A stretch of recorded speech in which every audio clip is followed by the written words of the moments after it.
una cuestión de actitud. Atreverse a desplazarse en el tiempo. Es una cuestión de actitud. Entender lo que está escrito en el viento. Es solo una cuestión de actitud. Ir con taco, aguja en pista de hielo. Es solo una cuestión de actitud. Recibir los golpes, no tener miedo. Es solo una cuestión de actitud. Y no quejarse más de todo, por cierto. Es solo una cuestión de actitud. Atreverse a atravesar el desierto. Hay un pozo profundo en la esquina del sol. Si caes la vida te muere a... Hello, everybody. Hello, people around Latin America, people from the US, global people coming here. I have the pleasure to have with me today LaChelle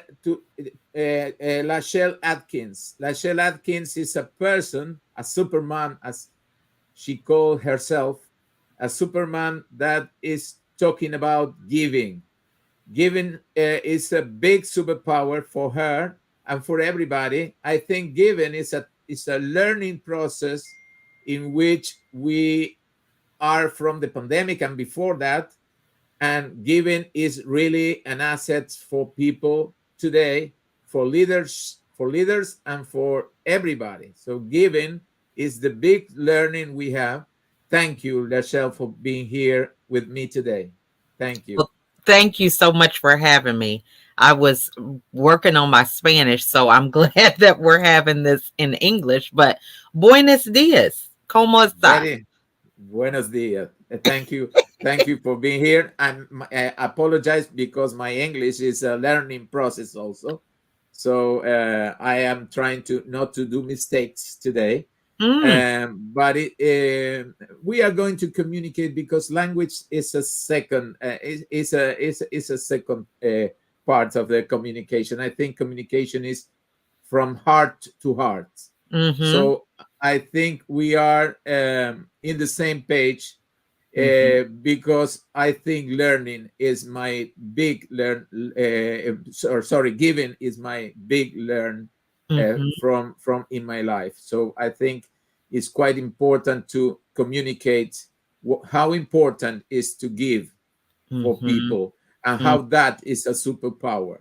So Yes. thank you very much for being here. You are a woman, you are a supermom. Tell me about yourself, LaChelle.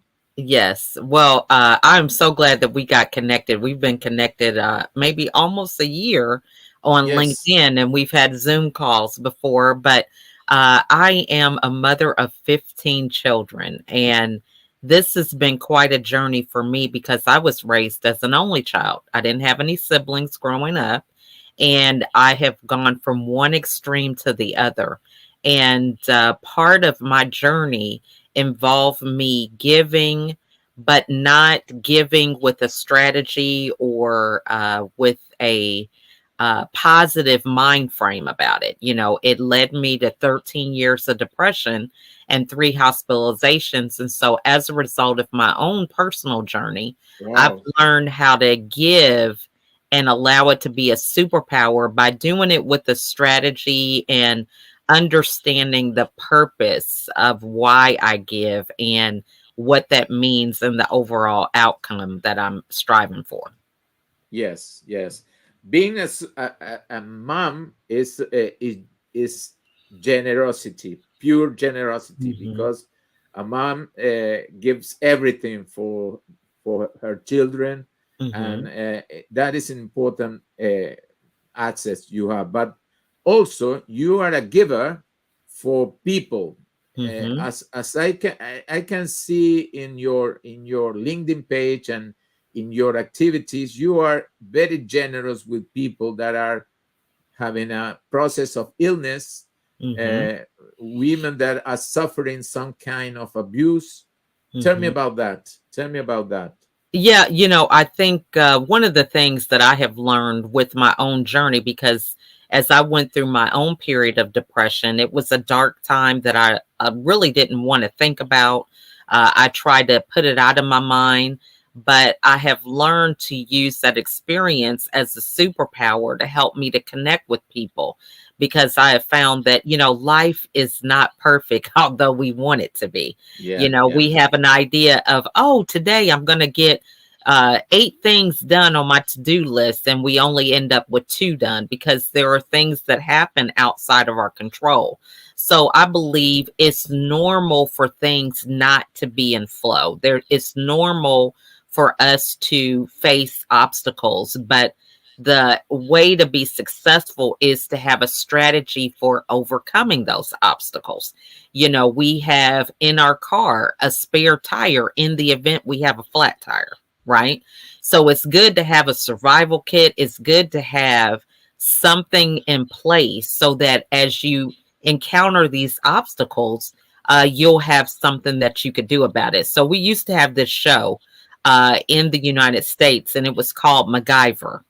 And yes, yes, MacGyver always had some kind of way of getting out of any problem that he encountered. And I think we need to approach life like that. And so I'm all about sharing a lot of those tools and strategies with women, especially because there's always going to be an obstacle, even as a mom. I may think that everything is going to flow, but some kid has some issue or homework or whatever. And so it's good to always be prepared for the unexpected. yeah. That is very generous of you, and I think we need to learn from yourself about that. We have a cross-cultural situation here because Latin Hmm. America and the U.S. are quite different in some aspects. Yes. I would like to understand the situation of women, probably of women, and probably the gender situation, the racial situation of women in the U.S. Because in Latin America there's a gap in the salary of women, Hmm. this discrimination, and of course we are working on that. But Latin America is far behind the U.S., I Hmm. think, in women rights and Hmm. in the consideration of women. What is the situation in the U.S.? Well, I believe it's the same. I think that, it's about perspective. Yes, we do have a lot of places where we have advanced as women, but it is really a conflict type of position to take because there have been so many ideals that have been ingrained in society about a place for a woman in the home or in certain industries, and we're still working to break barriers for that. But I think really the catalyst is how we as women feel about ourselves.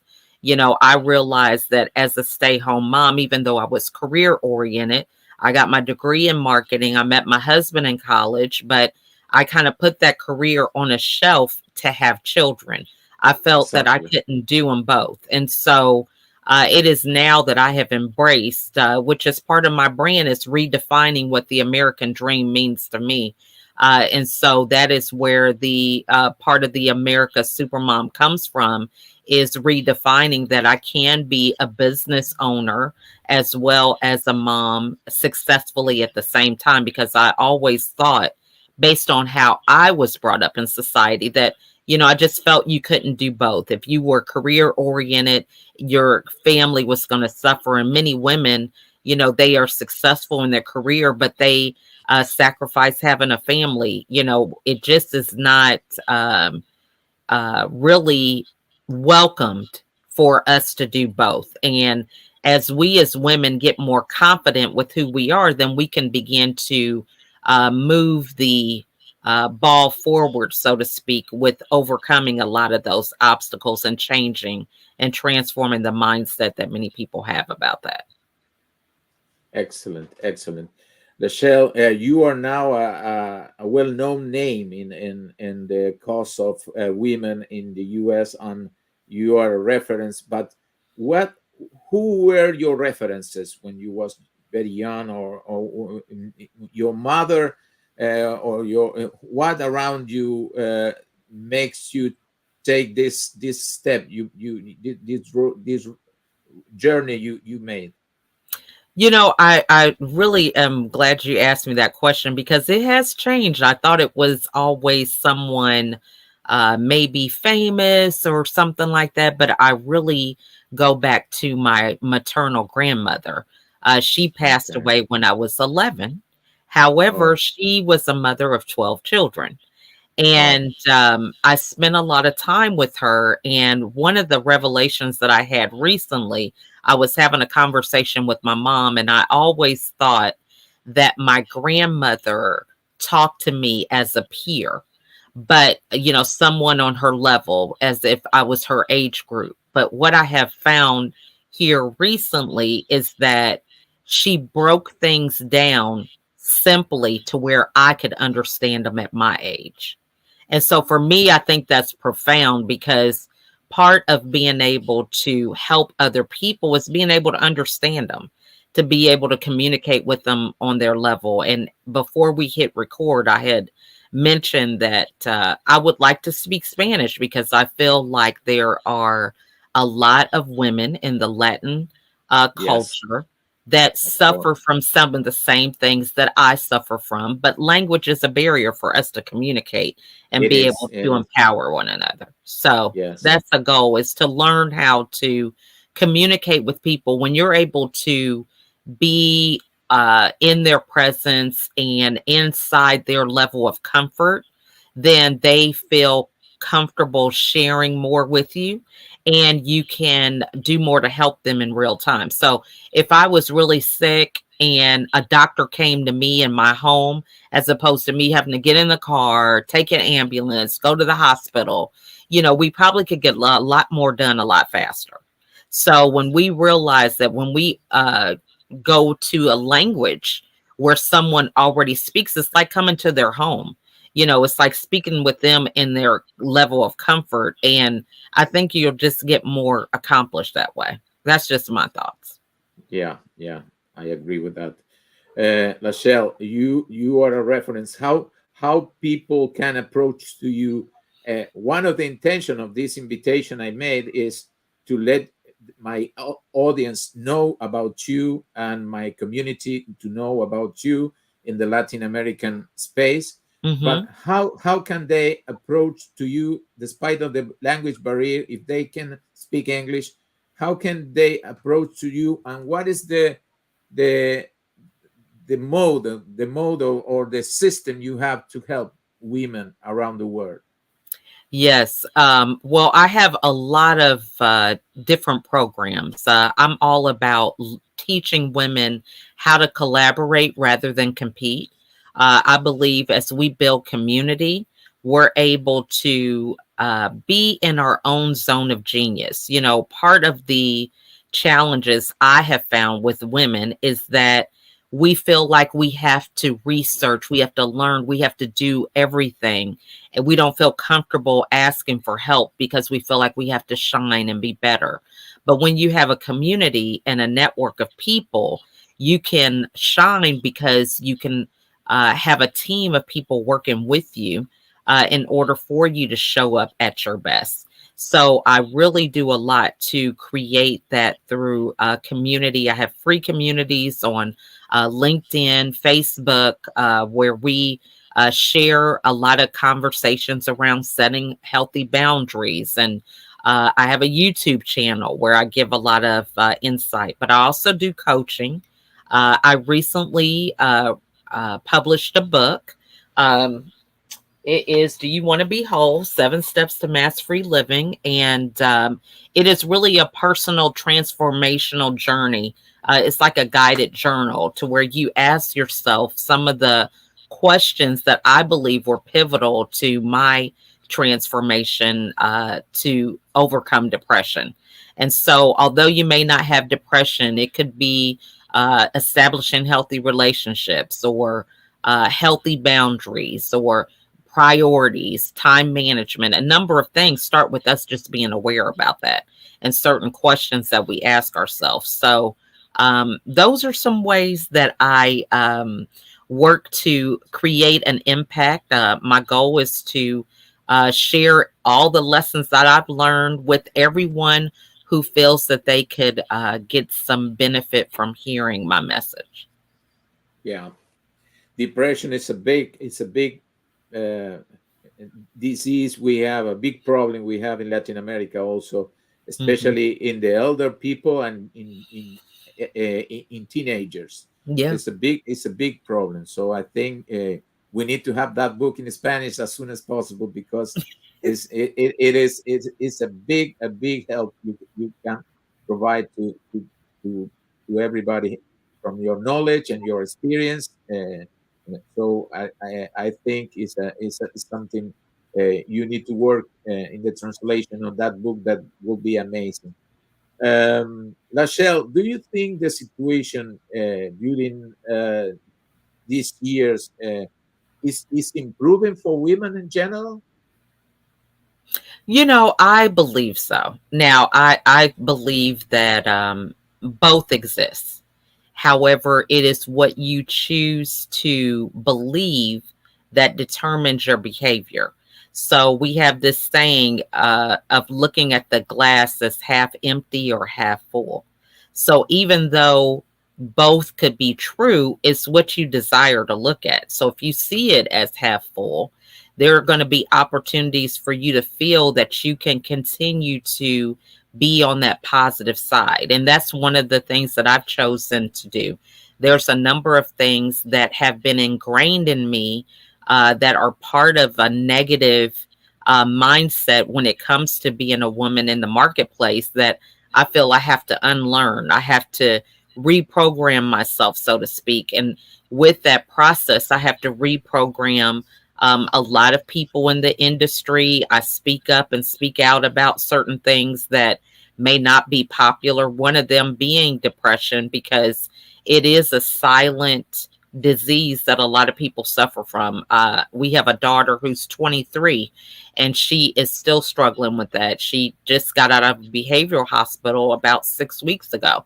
And so I think a lot of times when it comes to being a thought leader and an advocate, you're going to have to do things that are uncomfortable in order for the bar to continue to move forward in a better way for all people. So it's not always fun, it's not always comfortable, but I think it's necessary. Yes, definitely. Guillermina Meneses is not Michelle, it's LaChelle. This Hmm. She said, you said something important. Work and help as a community, no matter where we are. That is quite important, and that is the best explanation we can make of this invitation and this call, because I want my community to know LaChelle and what she is doing for people very generously, and she is a giver. Hmm. That is why she has this superpower.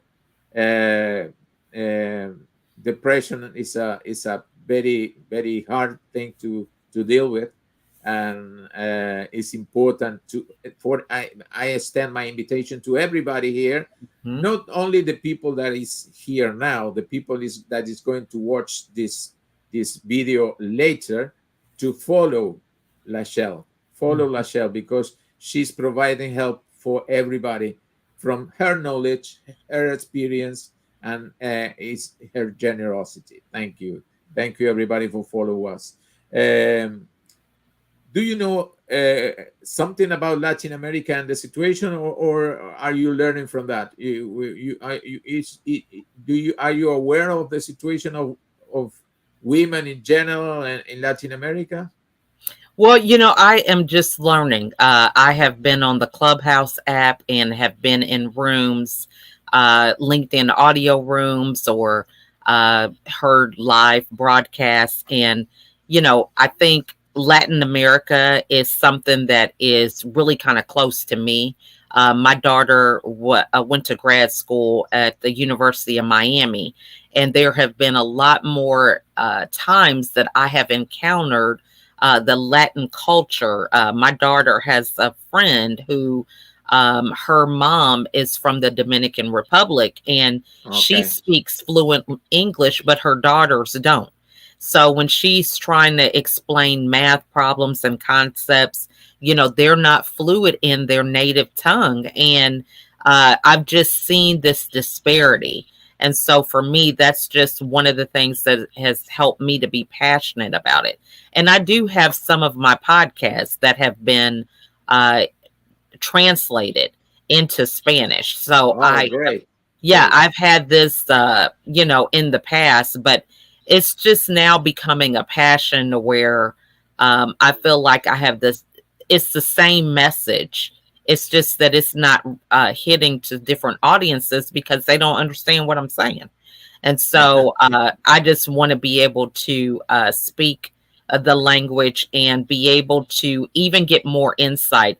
You lose some of the content when someone has to slow down and translate. Yeah, yeah, But if yeah. you're able to just speak fluently, I believe there is even more collaboration and co-creation that can take place if, we're on a language that we can understand. Yes, definitely.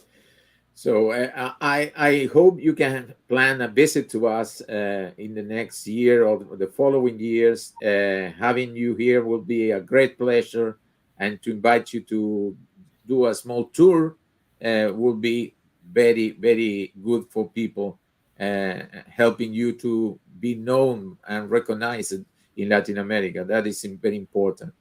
I would LaChelle, love that. I would love that. yeah, yeah, yeah. Are you planning to write another book?